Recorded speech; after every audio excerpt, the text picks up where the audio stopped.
పీతల కూర అంటేనే నోరూరని వారుండరు. సముద్ర తీర ప్రాంతాల్లో లభించే పీతలకు మార్కెట్లో ఎప్పుడూ మంచి డిమాండ్ ఉంటుంది.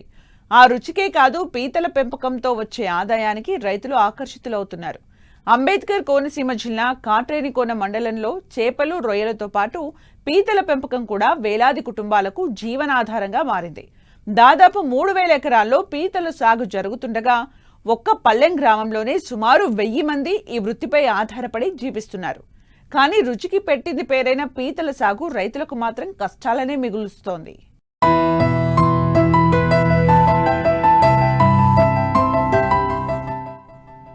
ఇదిగో ఈ చెరువులను చూడండి, అందులో పెరిగిన ఈ పీతలను చూడండి. ఇవి చూడడానికి చిన్నవే, కానీ వీటి వెనుక వేలాది కుటుంబాల జీవనం ఉంది. కోనసీమ జిల్లాలో సముద్ర తీరం, మడ అడవులకు ఆనుకుని ఉన్న ప్రాంతాలు పీతల పెంపకానికి ఎంతో అనుకూలంగా ఉంటాయి. తాళ్లరేవు, ఐపోలవరం, కాట్రేనికోన, ఉప్పులగుప్తం మండలాల పరిధిలో పీతల సాగు విస్తరించింది. సుమారు 3000 ఎకరాల్లో సాగవుతున్న పీతల పెంపకం స్థానికంగా ఉపాధి, ఆదాయానికి ప్రధాన ఆధారంగా నిలుస్తోంది. ముఖ్యంగా కాట్రేనికోన మండలం పల్లెం గ్రామంలో పీతల పెంపకం ఒక ప్రత్యేక గుర్తింపుగా మారింది. చేపలు, రొయ్యలతో పాటు పీతలను కూడా చెరువుల్లో పెంచుతూ మార్కెట్ డిమాండ్ను అందిపుచ్చుకునే ప్రయత్నం చేస్తున్నారు రైతులు. పీతలకు మంచి ధర వచ్చినప్పుడు రైతులకు గణనీయమైన ఆదాయం వస్తుంది. అందుకే అనేక మంది రైతులు పీతల పెంపకంపై ఆసక్తి చూపుతున్నారు. కానీ ఈ సాగులో అసలు సమస్య మాత్రం నాణ్యమైన సీడ్. పీతల సీడ్ కావాలంటే స్థానికంగా అందుబాటులో లేకపోవడంతో రైతులు దూర ప్రాంతాలకు వెళ్లి తెచ్చుకోవాల్సిన పరిస్థితి. ప్రభుత్వ ఆధ్వర్యంలో హేచరీ ఏర్పాటు చేయాలని రైతులు కోరుతున్నా అది అందుబాటులో లేకపోవడం తమకు ఇబ్బందిగా మారిందని చెప్తున్నారు. ఇక ప్రైవేటు హేచరీలపై ఆధారపడాల్సి రావడంతో వారు నిర్ణయించే ధరకే సీడ్ కొనుగోలు చేయాల్సి వస్తోందని రైతులు ఆవేదన వ్యక్తం చేస్తున్నారు. మాది యాచరీ వచ్చండి, చిన్నప్పటి నుంచి జస్ట్ మాకు 10 రూపాయలు చెప్పి వచ్చేదండి ముందు. ఇప్పుడు దళారులకి వెళ్ళడం వల్ల మాకు 25 రూపాయలు, 30 రూపాయలు తీసుకోవడం జరుగుతుంది. అది బుడకొచ్చండి 120 కానించి మేము 200 పిల్లలకి ఇస్తామండి. బుడకి ప్యాకింగ్ వచ్చి అది 120 కానించి 150, 170. మాకు అక్కడ కూడా బోల్డ్ లాస్ అండి. ఈ చిన్న పీత అనేదండి మాకు పెంపకం ఇంచుమించు ఒక 6 నెలల దాకా పడుతుందండి. 6 నెలలు అయితే మేము చూసుకుంటాం. మాకు అది అందుబాటులో ఎలాగంటే మాకు అర కేజీ కాడి నుంచి కేజీ వరకు రావాలంటే అది పెంచాలండి. దీని కారణంగా డైలీ కూడా ఒక బకెట్ ఎట్టండి మేత.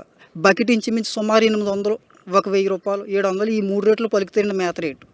ఇది చిన్నప్పటి నుంచి కరెక్ట్గా 6 నెలలు అయితే రాబోద్ది అనుకోండి. మాకు అది 1000 నెంబర్ చెప్పిన ఇస్తామండి. 1000 నెంబర్కి 30,000 లేదా 25,000 అంటే దళారులు 25 అంటే 50 రూపాయలు చెప్పిన 25,000 కడతాం. 30 రూపాయలు చెప్పిన అయితే 30,000 కడతామండి 1000 పిల్లకి. ఇది బుడగలో మాకు ఒత్తులోకి ఇంచుమించి 1000 పిల్లకి 700 కానీ 800 కానీ ఇలాగా ప్యాకింగ్కి 20, 30 మ్యాక్సిమం 160 పిల్లలు వస్తుందండి. అందుకు కారణంగా ఏంటంటే దీనివల్ల మాకు లాస్ అండి. ఇంకోటి అండి, ఇది మాకు పర్రకి బోల్డ్ దొరికేదండి. మాకు పర్రకు దొరికేటప్పుడు ఏమయ్యేదంటే ఈ యాచరీ అప్పుడు అందుబాటులో ఉండేది కాదు. మా పర్రది మాకు సరిపోయేది. దాని కారణంగా ఏంటంటే గోదావరి ప్రెస్ లేక మాకు గుడ్డోటి పుచ్చడం అనేది లేదండి. ఎందుకంటే మొగ లేదండి. మొగలేకపోవటానికి కారణం మాకు ఈ యాచరీ మీద ఈ ఇంచుమించు ఒక 3000 హెక్టార్లు ఉంటారండి. ఈ 3000 హెక్టార్లు చేసే వాళ్ళందరూ కూడా ఈ యాచరీ మీద పడడం, వాళ్ళు ఏ చెప్తే అదేనండి రేటు. అందుకు కారణంగా మాకు అది ప్రతిదీ కూడా లాస్ అయ్యానండి ఈ పీత వల్ల. నెక్స్ట్ 5 నెలలు పెంచి తర్వాత మేము చూసుకుంటాం కదండి, మాకు సైజ్ ఉందా లేదని. మళ్ళీ మాకు దానికి రేట్లు తగ్గిపోవడం వల్ల అనేక ఇబ్బందులు అండి. ఈ 3000 హెక్టార్లు కూడా ఇంచుమించు ఈ పీతల చీరలు అండి. చుట్టుపక్కల ఉప్పు నీళ్ళ ప్రాంతం అంతా కూడా పీతల చీరల మీద సాగు చేసుకోవాలండి మేము. అదే అండి మాకు జీవన ప్రదర్శన కూడా. గత 2-3 సంవత్సరాల వరకు డ్యామ్ మూసేయడం వల్ల మాకు ఉట్టబత్త పోయిందండి. ఈ పీత సీడ్ అనేది పోయింది. అందుకు కాబట్టి ఈ డ్యామ్ వస్తే మాకు పర్ర మాకే బోల్డ్ అండి. ఈ చుట్టుపక్కల 3000 ఎకరం చేసుకోవాలి కూడా మా పరకే వస్తుందండి ఈ పీత అనేది. మా పర్రను సరిపోయేదండి. ఇప్పుడు అది లేక ఈ యాచరీ మీద ఈ 3000 ఎకరం చుట్టుపక్కల పల్లం గ్రామం, నీలరేవు, సిరియానం ఈ చుట్టుపక్కల గ్రామాలు కూడా ఈ యాచరీ మీదకి ప్రాసెస్ పెట్టడం వస్తుందండి. సీడ్ సమస్య ఒక్కటే కాదు, ఫీడ్ ధరలు పెరుగుతున్నాయి, సాగు ఖర్చులు పెరుగుతున్నాయి.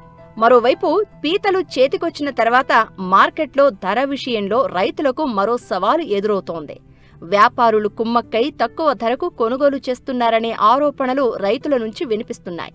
సాగు రైతుదే, పెట్టుబడి రైతుదే, రిస్క్ రైతుదే. మరి ధరను నిర్ణయించేది మాత్రం రైతు కాకపోవడం ఏంటని ప్రశ్నిస్తున్నారు. చర్యలు ఎప్పటి నుంచో 30 సంవత్సరాల మట్టి చేస్తున్నాండి. చేసినా దీనివల్ల ఎదిగిటైలో ఒత్తిలోకి మొత్తం మీద ఈ రైతులందరూ ఏకమైపోయి 2400 ఉన్న కేజీ పీతలని ఒక 2 నెలలు 3 నెలలు అందరూ చెరువులు పట్టుబడి రాబోయేటప్పటికి 400 తీసేస్తున్నానండి. 400 తీసేసి 2000 నీ ఇష్టం ఉంటే ఇవి మాకు లేకపోతే మానేసి ఇంకో దిక్కున పట్టిపోయి అమ్ముకోమంటున్నారండి. దాని చేతలో దానివల్ల లాస్ పడిపోతున్నామండి. ఈ మళ్ళీ చెరువుల్లో వేసుకుందామంటే ఈ పీతలేమో మళ్ళీ చచ్చిపోతాయండి, బతకండి. ఈ పట్టుబడి మేము బాధపడి మళ్ళీ ఇంకో కంపెనీకో అదే రేటుకి అమ్మడం వస్తుందండి. బయట వాళ్ళని ఎవరిని రానివ్వట్లేదండి ఇక్కడికి. ఆ బయట వాళ్ళు వస్తే మాకు పీతల రేట్లు బాగుండు, మాకు ₹1 మిగిలినండి. మాకు మిగిలినవ్వకుండా వీళ్ళు ఎవరిని రానివ్వకుండా నానా ఘోరం చేసేస్తున్నారు. వీళ్ళు వాళ్ళ మాట చెల్లుతుంది తప్ప మా రైతుల మాట ఏం చెల్లట్లేదండి. దానికోసం కొత్త కంపెనీ పోలి ఎవరైనా వచ్చేలా ఉంటే మా రైతులన్నా కొంచెం ఫోన్ లాస్ని కూడి చేసుకుందామంటే వాళ్ళు వస్తేనే కూడవుతుందండి, లేకపోతే అవదండి. ఒకవైపు పీతలకు వినియోగదారుల్లో మంచి డిమాండ్, మరోవైపు పీతల సాగుకు అనుకూలమైన విస్తారమైన తీర ప్రాంతం, అనుభవం ఉన్న రైతులు, ఉపాధి పొందుతున్న వేలాది కుటుంబాలు అన్నీ ఉన్నా సరైన సీడ్, ఫీడ్, మార్కెటింగ్ సదుపాయాలు లేకపోవడం పీత రైతుల అభివృద్ధికి అడ్డంకిగా మారుతోంది.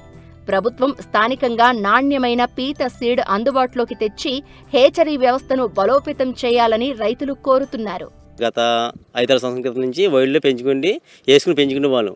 ఇప్పుడు ఏమవుతుందంటే వైల్డ్ మొగ కప్పడిపోవడం వల్ల దానికి వేరే మార్గంలో సీడ్ రావట్లేదు. మా మొక్కకి గోదావరి రాకుండా ఏం చేస్తుందంటే మొక్క కప్పడం వల్ల ఇప్పుడు దానికి పెంచగా మనకి ఉత్పత్తి కావాలి కదా. చెరువులు పెంచుకోవాలంటే దానికి జీవనాధారం సాగించాలంటే పీత కావాలి. ఆ పీతను తేవాలంటే మేము గవర్నమెంట్ యాచరీ రప్పించుకున్నాం. గవర్నమెంట్ యాచరీ ఎక్కడ ఉందంటే మన స్టేట్లో ఓన్లీ ఒక చోట ఉంది యాచరీ, గవర్నమెంట్ యాచరీ. అదేనా కారికల దగ్గరలో. అది యాచరీలో అక్కడ ₹12 పడుతుంది పిల్ల. ఇక్కడ ఏం చేస్తున్నారు, దాన్ని దళారులు కొంతమంది దాన్ని 25కి 30కి అమ్ముతున్నారు. యాచరీలు ₹12 పిల్ల, ₹2 ఖర్చు అవుతుంది. యాచరీలు ₹15 అయితే అయిపోద్ది ఖర్చుది. దళారులు ఏం చేస్తున్నారంటే 15కి 30కి అమ్ముతున్నారు. అది కూడా కొంతమందికి ఇస్తున్నారు, ఒక 2-3 ఇచ్చి. ఎంతమంది బుకింగ్ పెట్టుకున్నా ఏం చేసినా కూడా ఎంతమంది పెట్టుకున్నా వాళ్ళకి 2-3 అందుతుంది. వాళ్ళు ఏం చేస్తున్నారు, వాళ్ళు పలికిన రేటే మన రైతులు కొనుక్కున్నారు అనమాట. వాళ్ళు ఎంత చెప్తే అంత వేదం. అందరికి కూడా అందట్లేదు, ఏదన్నా రికమెండేషన్ బట్టి. అది కూడా రికమెండేషన్ మళ్ళీ 25-30 కొనాలన్నా రికమెండేషన్తో ఇస్తున్నారు. అది కూడా సీడ్ అందరికి రావట్లేదు, ఒరిజినల్ రైతులకు రావట్లే. దానివల్ల చాలా ఇబ్బంది. ఇంతకుముందు అయితే ఇక్కడ సిరాయన్లో గవర్నమెంట్ యాచరీ పెడతానండి శంకుస్థాపన కూడా అయ్యింది, జరిగింది. నెక్స్ట్ దాన్ని ప్రైవేట్గా చేశారు, దాని కూడా శంకుస్థాపన అయ్యింది. కానీ మధ్యలో ఆపేసి దేనివల్ల ఆపే తెలియదు. ఆ యాచరీ ప్లాంట్ వచ్చినా కూడా మాకు రైతులకి సీడ్ బాగా ఎక్కువ దొరుకుతుంది. ప్రజెంట్ రేట్ అయితే ఎక్సెల్ వచ్చి 2200 ఉంది, బిగ్ 1300 ఉంది. ఇది గోస్ట్ మంత్ అని స్టార్ట్ అవుద్ది. ఆగస్ట్ 23 తర్వాత రేట్ డౌన్ అయిపోద్ది, సరే డిక్రీజ్ అయిపోద్ది, మరి తగ్గకుండా వచ్చేది. వీక్లీ ₹100 200 తగ్గించి అప్పుడు మనకి 10-11 వచ్చేప్పటికి మనకి మెటీరియల్ తయారవుద్ది చెరువుల్లో. అప్పుడు ఏం చేద్దంటే 800కి 700కి అమ్మాలి. మనం ఎంత కొని పెట్టుకునేది 30కి 40 కొనేది మనకి కేజీ మందులకు అమ్మాలంటే చాలా నష్టపోతున్నాం. మేతే రోజుకి వచ్చి ఒక ₹500-1000 అవుద్ది మేతకొచ్చు. ఈ మేత పెట్టి పీతను సాగుగా అమ్మాలంటే చాలా బాధపడుతూ నష్టపోతున్నారు. అప్పుడు 8 నెలల నుంచి 12 నెలల వరకు చాలా ఇబ్బందిగా ఉంటుంది. సరుకు వెళ్ళట్లే. మనకి 12 తర్వాత రేట్లు పెరుగుతాయి. అప్పుడు పెంచాలంటే మనకి సరుకు ఉండదు, సరుకు దొరకదు. దొరికినా కూడా కొంతమంది దొరుకుతుంది. మళ్ళీ అది కూడా నెక్స్ట్ 12 నెలల నుంచి ఇంక్రీజ్ అవుతుంది అనమాట. రోజుకి 1000, 1100, 1200 అలా బిగ్. తర్వాత ఎక్సెల్ నుంచి 2000 నుంచి పైకి ఉంటుంది అన్నమాట. తర్వాత పీతల రుచికి మార్కెట్లో డిమాండ్ ఉంది. పీతల సాగుకు కోనసీమలో అనుకూలత ఉంది. పీతల పెంపకంపై రైతులకు ఆసక్తి ఉంది. ఇక కావాల్సింది ఒక్కటే, రైతుకు నాణ్యమైన సీడ్, అందుబాటులో ఫీడ్, సరైన మార్కెట్, న్యాయమైన ధర. అప్పుడే కోనసీమలో పీతల సాగు రుచికి మాత్రమే కాదు, రైతు జీవితాల్లోనూ తీపిని పంచుతుంది.